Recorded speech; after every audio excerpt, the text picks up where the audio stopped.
Et à tous, merci de suivre donc cette conférence qui va être consacrée donc à l'alimentation. Vous l'avez tous entendu, vous l'avez tous lu. On nous dit souvent que nous n'avons jamais aussi bien mangé et paradoxalement aussi mal mangé. Alors nous allons faire le point sur les révolutions qui sont en cours. Est-ce que le bio, par exemple, est meilleur pour la santé? Qu'en sera-t-il donc demain donc de la viande végétale? Est-ce que là aussi elle est meilleure pour notre santé? Nous aborderons également la viande dite de culture, donc qui ne nécessite plus l'abattage d'animaux, puisque donc elle peut être produite en laboratoire. Nous avons la chance donc d'accueillir des spécialistes de ces sujets. Donc je vous demande de réserver le meilleur accueil donc au docteur Vincent Attalin, nutritionniste au CHU de Montpellier, à Béatrice de Rénal, qui est nutritionniste et spécialiste du marketing alimentaire, qui a écrit donc également un ouvrage « Ouvrez l'œil avant d'ouvrir la bouche » aux éditions Robert Laffont. Et nous accueillons également donc monsieur Jean-François Auquette, donc directeur de recherche à l'INRAE, l'Institut national de recherche pour l'agriculture, l'alimentation et l'environnement. Et donc vous êtes également un spécialiste de la viande en culture. Et pour animer nos échanges, donc Anne Jean-Blanc, journaliste santé au point. Anne, j'ai le plaisir donc de vous passer la parole pour aborder cette révolution de l'alimentation qui est en cours. Merci. Alors, comme vous le savez tous, l'alimentation, c'est notre première médecine. Hein. C'est pas moi qui l'ai inventée, c'était Hippocrate il y a déjà quelques temps, n'est-ce pas, messieurs, madame? Mais c'est vrai qu'autour de la nourriture, on entend vraiment tout et son contraire. Hein. Est-ce qu'il n'y a que des phénomènes de mode? Est-ce qu'il y a vraiment des réalités? On a la chance d'avoir, comme l'a dit Hélène, des spécialistes assez différents dans leur pratique. Et donc, on va pouvoir aller au bout d'un certain nombre de sujets. On va commencer quand même, Vincent, si vous voulez bien, par une évolution globale. On sait par exemple que pendant la crise de la Covid et le premier confinement, parce que le deuxième a été un petit peu différent, Béatrice nous le redira, les Français ont pris en moyenne 2,5 kg, tout le monde est retourné à la cuisine. Est-ce que c'était pour le bien des gens ou est-ce que finalement, est-ce qu'on a réappris à cuisiner? Est-ce qu'on a repris des bonnes habitudes ou pas? Comment elle s'est traduite pour vous, nutritionniste, cette période de la Covid? Alors, ça va au-delà de le simple changement de l'alimentation, parce que parler d'alimentation sans parler des autres piliers du mode de vie, c'est-à-dire l'activité physique, le sommeil, la gestion des émotions et du moral, finalement, ces 4 piliers sont intriqués les uns dans les autres et quand on en change un, on change les autres. Il faut savoir que le moral des Français a quand même beaucoup chuté et qu'un moral bas entraîne une augmentation de nos émotions. Difficile de gérer les émotions au quotidien, il n'y a plus le travail, il n'y a plus les liens sociaux. Les personnes ont déjà changé leur niveau du moral, une augmentation des émotions, une diminution très forte de la qualité de leur sommeil. J'ai moins d'activité, je dépense moins d'énergie et le soir, je dors moins bien. C'est déjà ces 2 éléments, en plus de la diminution des activités physiques de la vie quotidienne, parce que on va moins au travail à pied. Ouais, on n'avait pas le droit d'aller très loin. On n'avait pas le droit d'aller très loin, on était limité. Ce qui fait que déjà les 3 autres piliers du mode de vie étaient complètement bouleversés. Là-dessus, un humain normal, quand ses émotions sont difficiles à gérer, on va manger. Quand le sommeil n'est pas bon, on va manger. Et quand les activités physiques diminuent, on a du mal à gérer nos émotions et du coup on va manger pour compenser. Et là-dessus, lorsqu'on a moins d'activité physique, notre métabolisme diminue un petit peu parce que obligatoirement on va moins dépenser d'énergie. Et très peu de personnes ont compensé cette baisse finalement de dépenses énergétiques, ce changement du sommeil, en essayant de changer leur alimentation. Normalement, si on dépense moins, qu'on dort moins bien, quand on a des émotions, nos sensations corporelles vont changer. Normalement, on doit avoir moins faim, c'est normal. Donc on va moins manger. Sauf que on en est au XXIe siècle, on en parlera probablement après, où justement les personnes n'arrivent plus à s'écouter. Et ils avaient l'habitude de manger le matin, le midi, le soir, une certaine quantité, entrée, plat, fromage, dessert par exemple, et ils se sont retrouvés à augmenter leur prise alimentaire de façon très conséquente. Et on va aussi parler du comportement alimentaire avec des personnes qui se sont mises à avoir des troubles du comportement alimentaire, un peu des interdits, je me sens pas bien, je vais manger à cause de mes émotions. Mais même sans trouble du comportement alimentaire, vous vous retrouvez en famille, chez vous, avec vos enfants. Finalement, l'après-midi, faire un gâteau pour toute la famille, c'est une façon de les occuper. Et ça se voit tout de suite sur la balance. Enfin, ça se voit assez rapidement sur la balance. Vous avez tout à fait raison. Et c'est vrai que, également, quand on manque de plaisir dans les périodes de confinement, qu'est-ce qui nous restait comme plaisir? Ben oui, il y a les gâteaux, il y a les prises alimentaires, il y a de partager un bon repas. Ben oui, il restait plus grand-chose, mais finalement l'alimentation a pris une place extrêmement importante dans la vie de nos concitoyens. Et pourtant, elle a changé entre le premier et le deuxième confinement. Béatrice, vous me disiez que pendant le premier confinement, on trouvait plus de farine et plus de sucre. Ça prouve que les gens en prenaient beaucoup. Et pendant le deuxième confinement, c'était l'aspartame qui manquait. On s'est mis à prendre du faux sucre pour compenser. Oui, alors effectivement, le premier confinement, je pense qu'on avait tous eu extrêmement peur. Peur pour nous, pour nos boulots, et peur aussi pour les parents qui étaient âgés et pas toujours là. Et aussi, on était partagé avec la joie de se retrouver en famille, ce qui arrive assez rarement, toutefois. Mais bon, avec l'école à faire, le boulot, l'école, la cuisine, etc. Après, on était quand même tous très contents, si vous vous souvenez bien, de retourner à la cuisine. Puisque je suis coincée, je vais en profiter. Voilà, et jamais les Français n'ont mangé autant de viande que pendant cette période-là. Alors que, soi-disant, on va tous devenir végétariens ou flexitariens. Donc, viande en culture, on en viendra. Donc, on est quand même pétri de contradictions. Effectivement, en moyenne, les Français ont pris 2,5 kg, même si en réalité, il y a des gens qui n'ont pas pris de poids. Donc, ça veut dire qu'il y en a qui ont plutôt pris 5 kilos que 2,5. Bon. Et en fait, c'est vrai, quand vous demandez à l'industrie du sucre, ils ont fait une année du tonnerre. Enfin, le premier confinement du tonnerre, ils n'avaient jamais vendu autant de sucre. Parce qu'effectivement, on a tous fait plutôt la pâtisserie parce que c'est l'accès facile pour les enfants à la cuisine. Mais le deuxième confinement, ils se sont rendus compte qu'il y avait quand même des petits bourrelets qui poussaient. Donc là, ils ont cuisiné, mais avec des édulcorants. Et donc, le sucre ne s'est plus vendu et c'est les édulcorants qui se sont vendus à la place. Donc, c'est bien parce que ça veut dire que le Français, il comprend que ça va mal, il réagit, il fait différemment. Voilà. Ça, c'était plutôt, à mon sens, c'est plutôt positif. Et la viande a continué à se vendre quand même? Alors la viande a continué à se vendre parce que quand vous êtes confiné, du coup vous dites on est là, on est qu'en famille, on va se faire un barbecue quoi. Enfin quand on pouvait bien sûr parce quand on avait une petite terrasse, un petit jardin, même sur le balcon. Enfin voilà. Oui, ça, Et effectivement c'est un plat qui est festif quand on est en famille et on n'a pas besoin de savoir cuisiner globalement. Sur le balcon, vous mettez un barbecue avec des sardines grillées. Oui, enfin, chacun ses goûts après. C'est pour les voisins, c'est pour les voisins. Vous, l'expert de la viande, est-ce que vous avez vu des changements pendant ce confinement? Alors, je crois que les Français se sont interrogés, comme le disait Vincent, sur l'alimentation. Et ils étaient en même temps un petit peu inquiets, parce que les périodes de confinement, c'est bien entendu une période aussi d'inquiétude. Donc les Français se sont interrogés aussi sur qu'est-ce que c'est qu'une alimentation durable. Et ça, c'est une question extrêmement intéressante. Alors je voudrais en profiter pour rappeler qu'est-ce que c'est qu'une alimentation durable selon la définition de la FAO. Donc la FAO a proposé un concept de l'alimentation durable que les chercheurs d'INRAE ont essayé de décliner en dimensions opérationnelles. Donc il y a 4 principes, 4 dimensions de l'alimentation durable. Tout d'abord, elle doit être saine, elle doit être sûre, elle doit satisfaire les besoins physiologiques et nutritionnels de l'homme. C'était la première dimension. La seconde dimension, une alimentation durable doit contribuer à protéger l'environnement, à protéger les écosystèmes, à accroître la biodiversité microbienne des végétaux, des animaux, etc. C'était la seconde dimension. La troisième dimension, une alimentation durable doit aussi être accessible sur le plan financier par les consommateurs et en même temps, il faut que les producteurs puissent vivre de leur production. Donc il faut que le revenu pour les producteurs, les agriculteurs, les éleveurs soit évidemment raisonnable. Et enfin, une dimension très importante, c'est la dimension sociale, la dimension culturelle, qui est bien entendu très présente en France, qui est le pays de la gastronomie. Et donc, l'alimentation doit être acceptable par les populations en fonction de leur culture, en fonction de leur histoire culinaire, etc., etc.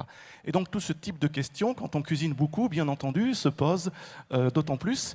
Et il y a un mouvement aussi de fond pour aller vers une alimentation durable qui protège mieux l'environnement, les hommes, les animaux, et qui est aussi bonne pour le porte-monnaie. Et vous avez pensé que cette crise qu'on a traversée a sensibilisé les gens à l'alimentation durable ?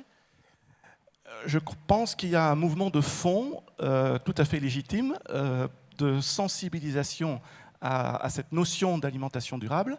Et cette sensibilisation de fond suscite à la fois des inquiétudes qui sont légitimes, bien entendu, auxquelles le monde de la recherche doit répondre. Et ça suscite aussi des initiatives de tout ordre. Donc il y a plein d'entreprises privées qui veulent fabriquer, par exemple, des substituts de viande ou des produits qui ressemblent à la viande. Donc on en parlera tout à l'heure. Donc on voit des startups qui veulent, par exemple, purifier des protéines à partir des micro-organismes qu'on peut trouver dans l'air, qu'on peut trouver dans le bois. On peut faire aussi tout un tas de substituts de viande à partir des protéines végétales. Ça existe aujourd'hui, bien sûr. Et on parlera tout à l'heure de viande de culture. Et ça, les gens, ils sont sensibles. C'est un message. Par exemple, Vincent, quand vous prescrivez des régimes, Béatrice voulait agir avant. Oui. En fait, je pense que pendant le confinement, ou en tout cas en ce moment, les gens, disons, la pandémie a permis de faire ouvrir les yeux aux gens. Effectivement, la France n'était plus autonome en termes alimentaires, en termes de santé, puisqu'on n'avait pas de masques, pas de vaccins, etc. Et donc, ils se sont dit, mais attendez, on pensait que tout allait bien, et puis on se rend compte que non, on n'a pas les aliments de base dont on a besoin. Et donc, on s'est dit, il faut absolument retrouver cette autonomie. Donc, après, la durabilité, c'est vraiment très, très complexe. C'est multifacette, et je pense que ça, c'est compliqué à atteindre. Mais il faut y aller par petits progrès, petits progrès. Alors aujourd'hui, les gens se disent, bah oui, après tout, c'est pour ça aussi qu'on s'est réintéressé de façon très forte au bio. Pendant la pandémie, enfin on n'a pas fini, hein, mais on y est presque, je pense. Oh, ça va mieux. Ça va mieux. Et donc les gens se sont intéressés de plus en plus au bio. Et alors, il y a eu un petit couac, c'est que pendant le premier confinement, si vous vous souvenez bien, il y avait des caddies avec plein de nouilles partout. Là, Donc, en fait, comme les gens ont dévalisé certains rayons de conventionnels, du coup, les autres, ils ont pris du bio. Donc, en fait, ça a profité au bio par ricochet, en fait. Mais avant qu'on parle des qualités et des défauts du bio, Vincent, la même question. Est-ce que vos patients, ils sont assez sensibles quand vous prescrivez des régimes ou des changements de comportement alimentaire au fait que ce soit des produits de plus en plus durables ? Alors, c'est vrai qu'effectivement, on ne prescrit plus de régime. Ça fait une dizaine d'années que maintenant les régimes sont proscrits. Donc, effectivement, je suis obligé de dire qu'on va essayer d'améliorer le comportement des personnes et qu'ils changent sur un comportement durable. Donc, c'est plus en cela qu'on va essayer de sensibiliser nos patients, plus que les qualités intrinsèques de l'alimentation et finalement ce qu'il était dit juste avant. Ça va plutôt être, tiens, finalement je suis un mangeur dans mon environnement, de quoi j'ai vraiment besoin ? Qu'est-ce qui finalement est important pour moi en fonction de mes valeurs ? Je m'inscris quand même dans une société. Quel est l'intérêt pour moi d'aller surconsommer ? Quel est l'intérêt pour moi d'aller suracheter avec derrière du gaspillage, etc. Donc, à l'échelle humaine, à l'échelle d'une personne, on va plus essayer de changer sur des comportements, mais durables pour la personne, c'est-à-dire un comportement durable dans le temps. Et comme on l'a dit, il vaut mieux finalement changer une petite chose qu'on est capable de tenir jusqu'à nos 95 ans, plutôt que quelque chose d'extraordinaire qui va tenir 2 semaines et après on va revenir à notre comportement d'avant. Et qui sera l'effet yo-yo qu'on a tellement dénoncé pendant très longtemps. Oui. Tout à fait. Jean-François. Ça renvoie un petit peu à la pyramide de Maslow, c'est-à-dire qu'au début, le consommateur cherche à satisfaire ses besoins nutritionnels et physiologiques, ce sont les besoins primaires. Ensuite, il cherche à satisfaire des besoins de plus en plus compliqués et il va terminer par des besoins qui correspondent quelque part à ses valeurs, à son idéal, protéger l'environnement, protéger les animaux, etc. Et comme on est dans un pays développé où on a un accès à la nourriture qui est quand même abondant, la dernière dimension de la pyramide de Maslow, donc le haut de la pyramide, donc les valeurs, qu'est-ce qui est bon pour soi, qu'est-ce qui est bon pour la planète, ça prend de plus en plus d'importance. Et effectivement, il y a eu des études aussi sociologiques qui ont montré que entre des critères, c'est bon pour la planète, pour faire simple, et des critères, c'est bon pour moi, quand même, la personne, l'être humain un petit peu égoïste, va avoir tendance à penser, je privilégie d'abord ce qui est bon pour moi. Et si c'est bon pour la planète, en plus, c'est très bien. Mais souvent, ça va de pair, non ? Dites-moi, les spécialistes, là. Ce qui est bon pour moi est plutôt bon pour la planète. C'est qu'un des produits les plus sains. Alors, après, ça dépend, parce que je pense que c'est pas aussi simple que ça. Mais globalement, de toute façon, comme vous disiez, la pyramide de Maslow, c'est moi d'abord et les autres après, ça c'est la base. Hein. De toute façon, on ne peut pas se changer. Ou alors on est suicidaire, ça veut dire que... Non, c'est pas la peine. Voilà. C'est pas la peine. Mais certes, c'est vrai qu'après, si vous voulez, la pandémie, ça nous a ouvert les yeux sur une chose, on voyait le soleil. Enfin, bon, moi j'habite en Paris, si vous voulez, voir le soleil, je vois ce que ça veut dire. C'est-à-dire que la chape de pollution, elle n'était plus là. Alors là, on voyait l'Himalaya de loin, paraît-il. Bon, pas de chez moi, Pas de chez mais vous, non, pas pas de chez moi. rassurez-moi. Mais donc ça veut dire que là, on a dit ah bon, alors donc ils ne mentent pas à la télé. Ça veut dire qu'ils disent c'est vraiment vrai. Donc je pense que quelque part, ça nous a tous ébranlés et qu'on est un peu plus motivés. Maintenant, les plus anciens, peut-être que eux, ça les atteint moins, mais les plus jeunes, il est évident que c'est une priorité. Donc c'est une priorité, c'est-à-dire moi, je m'en fiche, les calories, les vitamines, ça, je m'en fiche. De toute façon, moi, si c'est bon, si c'est cultivé là, bio, pas bio, mais voilà, si c'est le cultivateur, il a une bonne tête, bon, ça peut être que bon pour ma santé. Alors justement, bio, pas bio. Pour vous, bio ou pas bio? Alors en fait, si vous suivez le PNNS, le Programme national nutrition santé, il vous dit bio si possible. Alors pourquoi bio si possible? Parce qu'en fait, tout le monde ne peut pas se payer du bio et il n'y a pas du bio pour tout le monde aujourd'hui.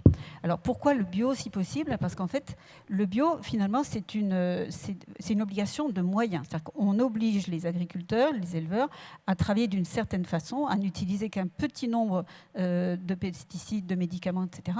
Et ce qui fait que c'est mieux et c'est bienveillant pour l'environnement et en principe aussi pour les plantes et pour les animaux qui mangent les plantes.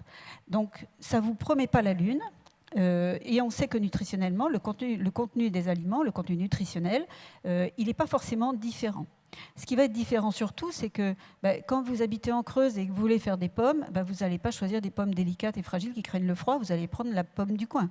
Et puis, moyennant quoi, elle sera bien plus goûteuse, elle sera moins jolie que la Golden étalon, mais elle a plus d'atouts que la Golden. Parce que vous dites que la Golden étalon, qui a été poussée aux engrais, sans rentrer dans les détails, Oui. Finalement, elle est très riche en eau, elle est très belle, elle est très riche en eau, alors que l'autre, la petite pomme un peu ratatinée, là, nutritionnellement, elle est bien meilleure. Elle est beaucoup plus dense. Oui. Et on sait, mais vraiment de façon directe, que plus je mets d'engrais, moins il y a des nutriments. Donc, il n'y a pas photo. Ça veut dire que, à la limite, alors dans votre jardin, les gens disent mais moi je fais mon jardin moi-même. Oui, mais enfin, vous mettez pas de bouillie bordelaise sur votre vigne. Vous mettez pas. Enfin, quand vous voyez des bestioles manger vos choux, vous les encouragez. Enfin, je sais pas. Oui. Donc, est-ce que vous faites un élevage ce que de vous faites bestioles? chez vous n'est pas forcément mieux que ce qui est fait par les industriels. Alors après, quand on voit des départements avec des cultures de blé où il n'y a même pas un coquelicot dedans, moi j'ai quelques doutes quand même. Donc le coquelicot, c'est bon signe, Le globalement. coquelicot, c'est bon signe. C'est quand il n'y a pas de coquelicot, il faut vraiment s'inquiéter. Ouais. Alors après, le bio, donc moi je vous fais la réponse de Gascon. Oui, le bio c'est mieux, mais à condition que. Et puis il y a mieux que le bio. Après, on peut aller au-delà, on peut être bio et sans résidus de pesticides. Ça, c'est encore mieux. Aujourd'hui, il y a des industriels qui vont avec cette double promesse. Et là, ça commence à faire encore un peu plus de sens. Mais tout ça, ça veut dire qu'il faut absolument qu'on redonne la valeur aux aliments. Et ça, je dis ça à tout le monde. C'est-à-dire qu'il n'est pas acceptable d'acheter un litre de lait 1 €, alors qu'il coûte 1,50 € en production. Donc, c'est tout. Il faut accepter. Ou alors, et en plus, on est ce qu'on en mange. Si vous achetez des choses, des vils aliments, ça veut dire que vous-même, ça ne va pas vous satisfaire. Mais si vous mangez une pomme toute ridée, moi ça me fait peur. Si on est ce qu'on mange. Ah bon. Vincent, bio ou pas bio? Alors moi aussi, je vais pas donner la réponse de ce qu'il faut faire. C'est vrai que de sensibiliser la population à s'orienter vers une alimentation qui est plus durable, vers le bio, bien sûr, il faut l'encourager. Il faut aussi avoir un sens critique, comme il a été justement dit avant, dans le sens où ça peut pas non plus... Voilà, on ne va pas pouvoir nourrir 6 milliards d'êtres humains avec du bio. Ce n'est pas possible, il y a une diminution des rentabilités, des productions. Donc, on ne peut pas dire que ça soit la solution, mais peut-être s'engager avec de temps en temps du bio. Je me fais plaisir. Et je crois qu'au-delà même du bio, être sensibilisé par qu'est-ce que veut mon corps. Il y a quelque chose qui est quand même... Oui, ça on va en parler après, effectivement, répondre aux besoins de son corps. Et voilà, c'est ce qu'on appelle les appétits spécifiques. On pourra peut-être en parler après. Mais voilà, mon corps me donne envie, l'été, d'une tomate, qu'elle soit bio ou pas bio. Ouais. Si elle a du goût, si je prends plaisir à la manger, si j'ai un plaisir à 10 sur 10, est-ce que c'est pas bien meilleur pour ma santé qu'une tomate bio qui ne m'apporte pas de plaisir? Il n'y a pas d'étude scientifique qui va pouvoir dire pour vous, à ce moment-là, il vaut mieux le faire. Ouais. Et je crois que ça, c'est important de savoir, ben oui, prendre le temps de choisir des bons produits qui ont des belles saveurs. C'est quand même extraordinaire. Une belle tomate qui sent bon la tomate, ça n'a pas de prix. Mais là, je voudrais que vous fassiez la différence entre bio et locavore. Hein. Parce que finalement, ce qui a peu voyagé a quand même en principe plus de saveur. Comment on se retrouve entre ces deux notions? Alors en fait, c'est vrai que les consommateurs, souvent, ils superposent le bio avec le local. Même pendant la première pandémie, ils disaient « Ah oui, ben moi, du coup, je vais acheter local », puis ils allaient dans le magasin du coin, Oui, qui n'était évidemment pas local. En fait, quand on dit manger local, ça veut dire qu'il faut avoir le moins possible d'intermédiaires entre vous et le producteur. Donc, par exemple, les AMAP, donc le producteur, il vous amène une caisse de fruits et légumes, ça, c'est local. Mais après, il peut y avoir un intermédiaire, mais pas tous les intermédiaires qu'on connaît. Et pas des produits qui viennent du bout du Alors monde, après, forcément. il y a ça. Quand vous regardez au supermarché, moi, à chaque fois, j'interroge les gens, je dis, mais votre pomme, là, elle vient d'où? Je ne sais pas, moi, du magasin. Ben, non, ça, c'est pas une réponse. Vous savez que la loi, elle oblige à avoir, même sur les marchés, il doit y avoir la provenance. Alors après, on peut vous tromper, on peut vous marquer France alors que ça vient de Chine, mais donc c'est très important. Mais déjà, regardez d'où viennent vos produits. Quand vous achetez un jean, vous regardez quand même. Non, vous regardez pas que c'est made in China. Enfin, il faut savoir. Donc il faut absolument. Moi, je pense que là, il faut sensibiliser les gens à ça et en disant, mais essayez d'acheter du français. Alors c'est vrai, le thé, le café, le chocolat, dont on est complètement accro. Eh ben, ça ne pousse pas en France. En tout cas, pas pour l'instant. Il faut attendre un petit peu plus de réchauffement. Oui. Mais donc, et ça, c'est vrai qu'après, enfin, moi, je suis entièrement d'accord sur le fait que la seule personne qui sache qu'est-ce que vous devez manger et en quelle quantité, c'est vous-même. Donc, si fermez les yeux, vous regardez, vous respirez, et puis vous saurez, c'est votre corps qui va vous guider vers ce dont vous avez besoin. Et donc, quand vous êtes... Allez-y, Jean-François. Non, mais je suis tout à fait d'accord avec ce qui a été dit. Indirectement, ça pose la question des signes officiels de qualité. Et comme vous savez, il y a différents signes officiels de qualité.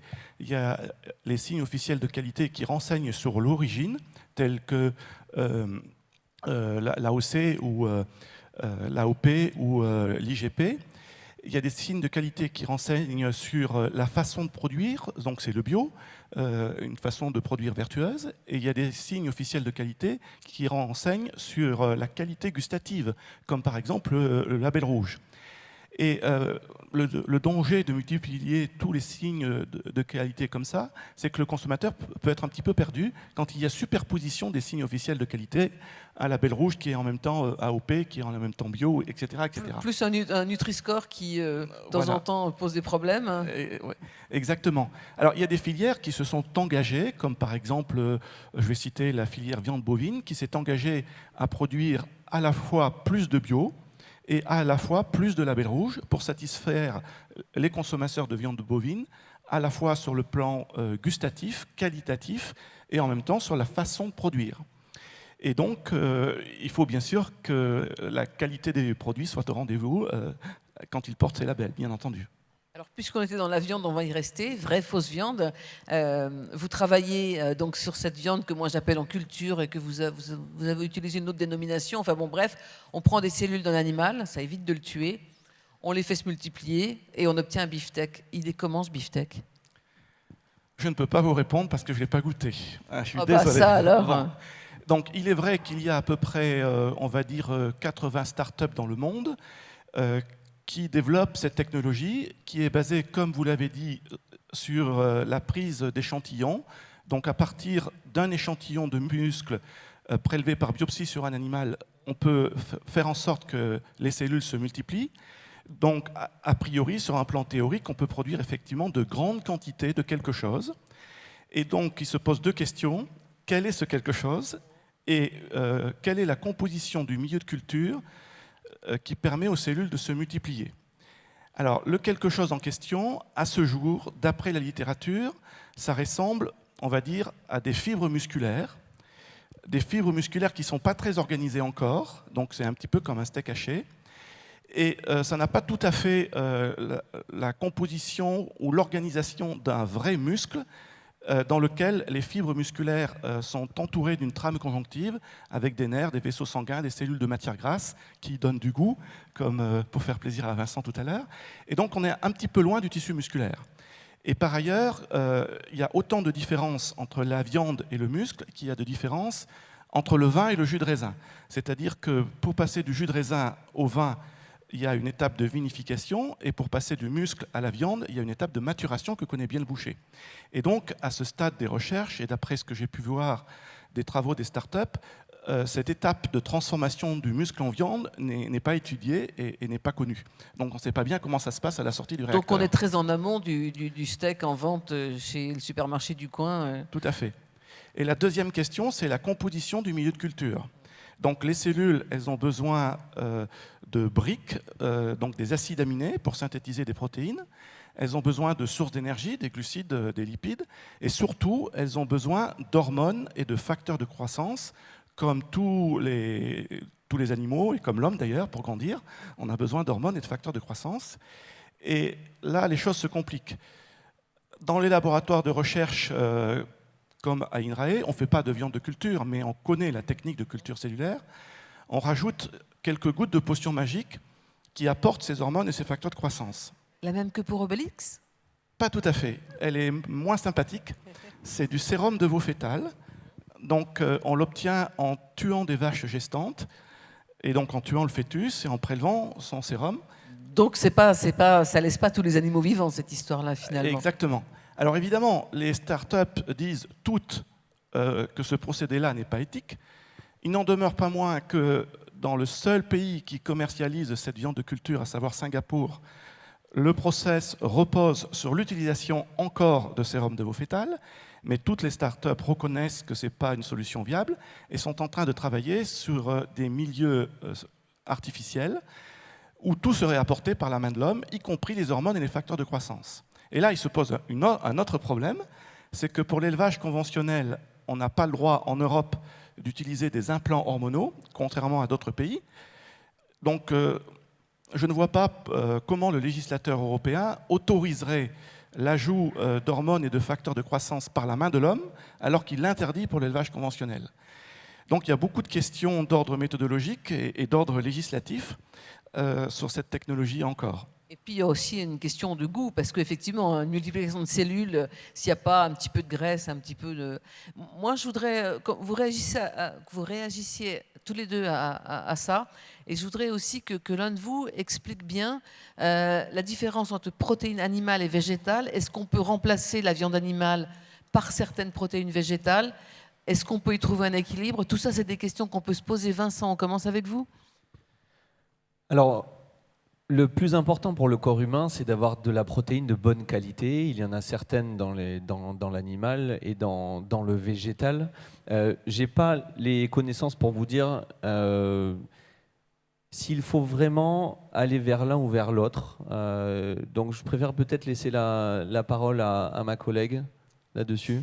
Alors en fait, les protéines, c'est une famille nutritionnelle qui est très importante, puisque donc ça fait les muscles, ça va faire nos hormones, ça va faire etc. Donc c'est la protéine, tout ce qui est vivant contient des protéines. Le bois de la chaise là, de la table, il a été vivant, donc il contient des protéines, alors que le verre il n'en contient pas. Après, les protéines, c'est comme une phrase. Donc c'est-à-dire qu'il y a des mots, et puis chaque mot est composé de voyelles et de consonnes. Disons que dans les protéines, toutes les consonnes, ce sont des acides aminés, ça s'appelle comme ça, donc c'est des lettres. Et puis les voyelles, ce sont des acides aminés essentiels. Alors le problème est là, c'est que dans tout ce qui est animal, y compris le lait, on a toutes les voyelles. Alors que dans le végétal, par exemple, vous prenez des lentilles, il y a tout sauf qu'il manque le E. Et puis le blé, il y a tout sauf qu'il manque le A. Le problème, c'est que si vous ne pouvez pas faire de phrase, et donc ni de mots, si vous n'avez pas toutes les voyelles. Donc, il y a deux solutions. Soit vous êtes omnivore, puis vous mangez un peu de viande, un peu de lait, un peu de machin, mais pas trop, bien sûr. Enfin, encore que vous pouvez en manger. Il y a des populations qui mangent que ça. Soit alors, vous mangez que du végétal, mais là, vous faites attention d'avoir toujours une source de céréales, du blé, ça peut être d'autres céréales, et puis une source de légumineuses, des lentilles, des pois chiches, des pois, etc. Et à ce moment-là, vous n'avez plus besoin de protéines animales. Mais le problème, c'est que dans la vie, la viande, ça n'apporte pas que des protéines. Ça apporte un autre nutriment qui est important pour la santé publique, c'est le fer. Donc le fer, ça devient rouge, et puis c'est ça qui fait les globules rouges et la couleur rouge des muscles aussi.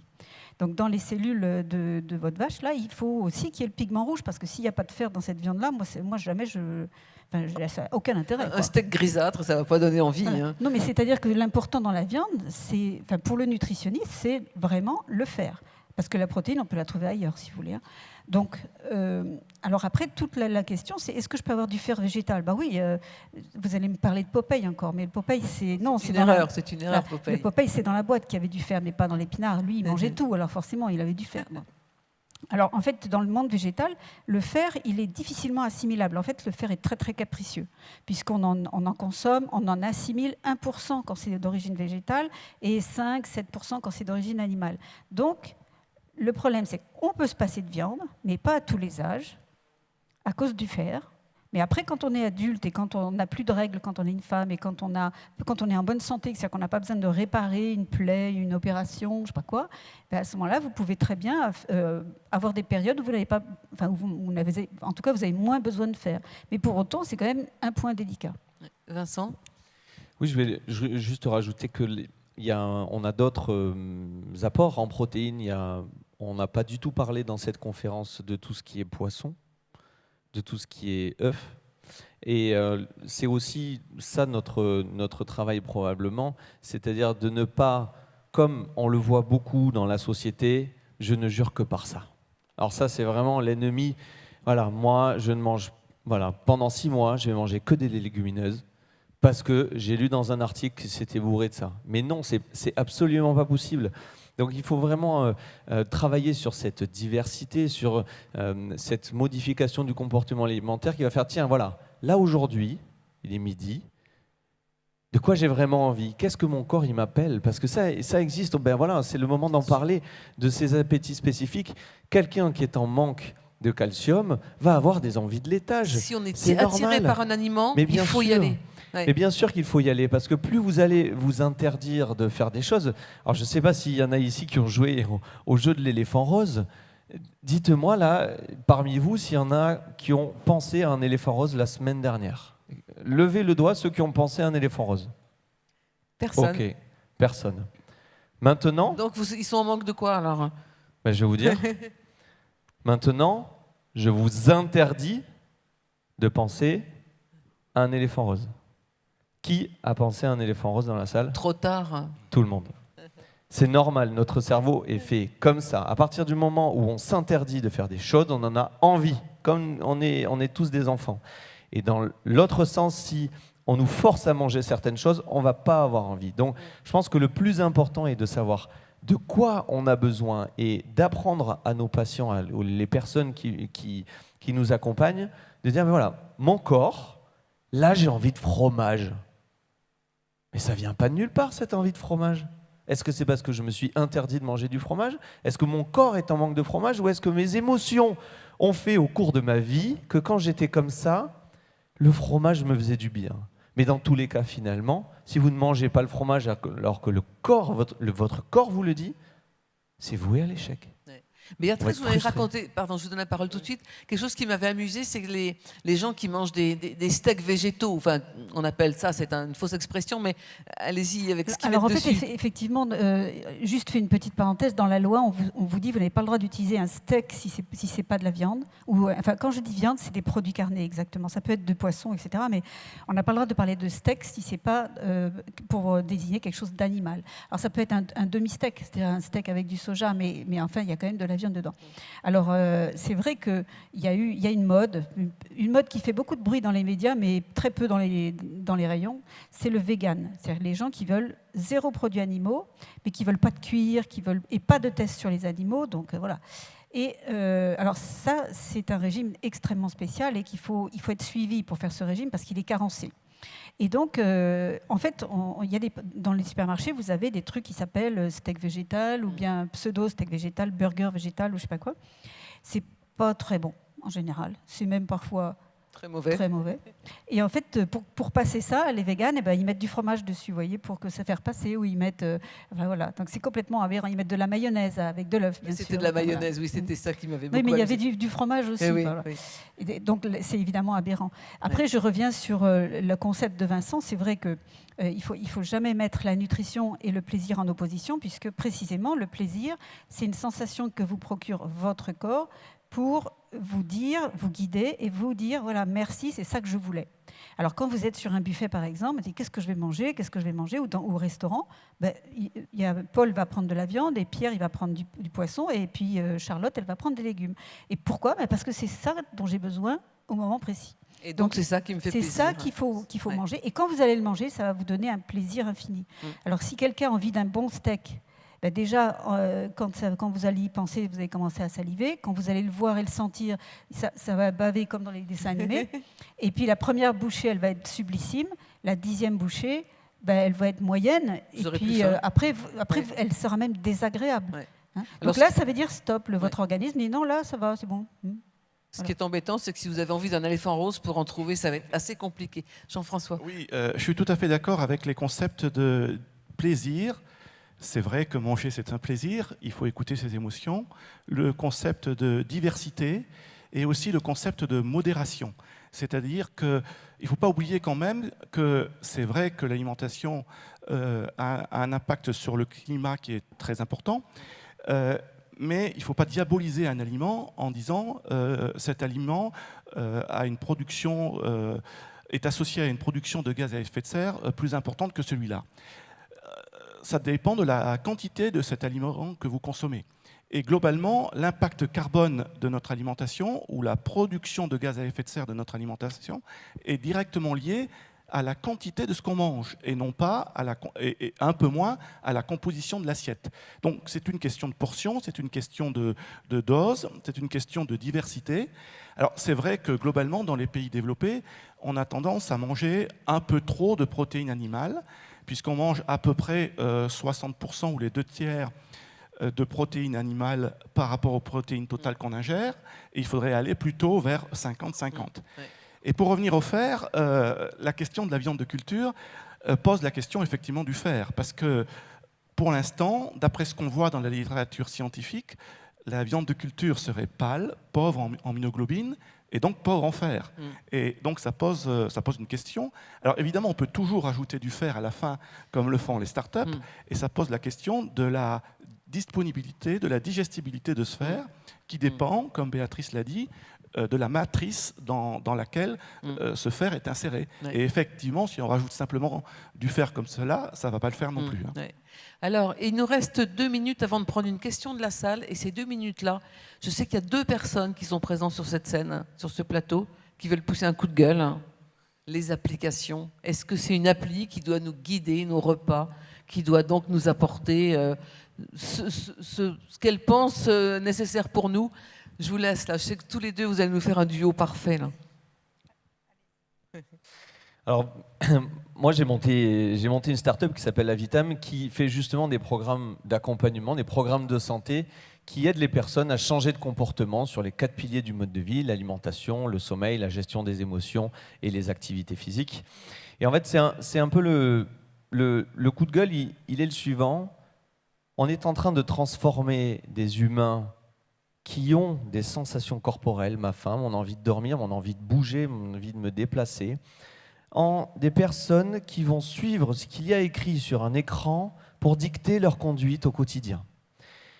Et je vous parie, je ne sais pas quoi, que dans quelques années, il y a une application qui va nous dire « c'est l'heure d'aller faire pipi ». Et ça me tue, parce que dans l'alimentation, on est en train de transformer des gens qui devraient écouter leurs signaux. À la faim, il n'y a personne qui vient me voir et qui sait ce que c'est la sensation de faim. Je dis personne, c'est quasiment personne. Les gens ne savent plus ce que c'est la faim. Et les gens sont en train de télécharger des applications pour dire ce qu'il faut manger, alors qu'ils ne savent même plus où est la faim. Et ça, j'en peux plus. Ouais. Béatrice. C'est sûr que quand en consultation, on a des gens qui arrivent, docteur, dites-moi qu'est-ce que je dois manger. Eh ben, moi, c'est vous qui vous le savez, c'est vous qui le savez, c'est pas moi. Hein. Moi, je peux vous dire ce qui est bon, ce qui est moins bon, etc. Je peux vous dire là où vous faites des erreurs, mais ce qu'il faut manger, écoutez-vous. Et alors le problème, c'est que là, moi, je passe mon temps, même avec les livres que je peux écrire, à essayer de redonner confiance aux mangeurs en disant mais si vous savez. Et à chaque fois qu'on s'exprime en nutrition, vous savez que ah oui, mais je le savais bien. Ma tête, elle le savait. Donc il faut retrouver confiance en vous. C'est vous qui devez avoir les manettes pour savoir qu'est-ce que je dois manger, etc. Après, je vous accorde que dans la vie, quand on a par exemple un gros stress, un accident de vie important, on peut avoir effectivement un coup qui fait que par exemple vous mangez plus assez, ou vous mangez trop, ou alors il peut y avoir des aléas. Ça c'est sûr. Ouais. Mais je ne parle pas de ces accidents-là, je parle vraiment du quotidien. Donc il faut absolument que vous retrouviez confiance en vous. Et donc, quand je vois que les applis, elles vous disent faites ci, faites ça, je dis mais attendez, vous déléguez votre alimentation à une machine. Mais vous êtes tout fou. à fait d'accord. Vous êtes fou. Merci. On va s'arrêter là-dessus parce qu'on va prendre une question, enfin des questions. Et la première, elle émane d'Arthur Garrido. Arthur, il est président de BPE STAPS de Montpellier. Et donc, il a la parole. Où est-il ? Voilà, il est au troisième rang. Voilà. Arthur, nous écoutons. Bonjour à tous. Alors déjà, merci de donner la parole au monde étudiant. C'est vrai qu'on est vraiment principaux acteurs et on soutient toutes ces luttes contre la malnutrition. Et je vais en parler via ma question. On le sait, bien manger, c'est une problématique centrale. Mais du coup, il en découle plusieurs problématiques. Vous les avez citées, notamment là, au début en introduction. Des enjeux économiques, notamment, avec, on le sait, la précarité étudiante qui est comme un frein à bien se nourrir. Écologique aussi, manger local. Et surtout, manger de la viande. On le sait, manger de la viande, ça pollue beaucoup plus que manger du soja, par exemple. Et social, bien sûr, puisqu'on n'a pas tous le temps de se faire bien à manger, surtout quand on est étudiant, vous vous en doutez. Et donc, je vais vous demander comment on peut faire l'impasse, comment ne faire l'impasse sur rien, comment conscientiser les gens et les étudiants en général à toutes ces thématiques-là, et quels sont les leviers d'action concrets pour répondre à ces problématiques. Avec des réponses assez brèves les uns les autres, s'il vous plaît. D'abord, la viande ne pollue pas. Donc, je suis contre cette affirmation. D'ailleurs, nous avons écrit un ouvrage qui s'appelle « L'élevage pour l'agroécologie et une alimentation durable ». Ce n'est pas la viande qui pollue, c'est la façon dont certains producteurs, dans certains pays, se sont accaparés l'élevage. Et ça pose la question de la maîtrise de notre alimentation, non seulement à travers les applis, mais aussi à travers la maîtrise de notre système alimentaire. Donc je pense qu'il faut redonner le pouvoir aux consommateurs et aux producteurs locaux, et non pas à quelqu'un qu'on ne connaîtrait pas, une grande firme internationale, une start-up quelconque, qui va nous dicter ce qu'on doit manger, comment on le doit manger, etc., etc. Les autres, vous répondez à Arthur ? Alors moi juste, vous n'êtes pas les seuls à ne pas avoir assez de temps ou d'argent pour vous nourrir. Il faut savoir qu'aujourd'hui, avec cette pandémie, il y a une frange de la population qui a augmenté et qui se retrouve avec moins de 400 € par mois pour se nourrir et pour faire tout le reste, c'est-à-dire s'habiller, etc. Et en fait, ce que je recommande moi à chaque fois, c'est de dire, de toute façon, il y a possibilité d'avoir une alimentation variée, fraîche, équilibrée, mais à ce moment-là, il faut un peu de temps, mais le temps, vous pouvez le glisser, c'est un temps caché. C'est-à-dire que quand vous rentrez chez vous le soir, vous pouvez démarrer un pot-au-feu, ça va vous prendre 3 minutes, et pendant que vous faites vos affaires, votre travail, votre bain, votre douche, regardez vos applis, vos sites, vos machins, ça cuit, vous les éteignez, et le lendemain soir, vous avez un pot-au-feu. Donc en fait, il faut toujours avoir un coup d'avance. Voilà. Et donc, les fruits, les légumes, si vous prenez les choses de saison, vous aurez des choses pas chères. Et après, pour la viande, justement, il faut aller acheter les morceaux que personne ne veut et qui sont pas chers. Et le poisson, c'est pareil. Acheter de la sardine, du maquereau, il y a plein de poissons qui sont pas chers et qui sont délicieux. Et laisser le saumon et la lotte aux riches. Vincent, un petit mot aussi pour Arthur. Alors oui, moi, s'il y a bien un mot que j'aimerais conseiller aux étudiants, c'est de faire une pause. Une pause, j'en fais une. On ne fait jamais de pause dans la journée. Quand on est étudiant, on se lève, on est déjà en train de penser aux cours, au boulot, au machin, au truc, à la soirée, et on ne s'arrête jamais. Un étudiant, s'il sait se poser, il est capable de savoir ce qu'il faut manger, il est capable d'aller acheter des bons produits, même s'il n'a pas les moyens. Et en écoutant pareil son corps, on va moins consommer parce qu'on va moins acheter. Donc ça, c'est très important de faire la pause pour voir vraiment de quoi j'ai besoin, au lieu de passer son temps à être toujours dans l'anticipation du futur. Voilà. Hélène, je crois qu'on a eu plein de réponses pratiques à plein de questions et Absolument. malheureusement, le temps est fini. Mais voilà, on est C'était désolé, mais je pense qu'il y a eu pas mal de choses très très pratiques qui ont été dites dans cette table Extrêmement ronde. riche, beaucoup d'infos. Merci beaucoup, on vous applaudit très fort. Merci. Beaucoup Anne pour cette animation. Et donc je vous propose de vous retrouver, donc de nous retrouver dans 2 minutes pour la conférence suivante qui va être plus politique et qui va porter sur la décentralisation en santé. Est-ce que l'heure de la décentralisation a sonné? On répond avec nos invités dans quelques minutes. À tout de suite. Merci à vous. Merci.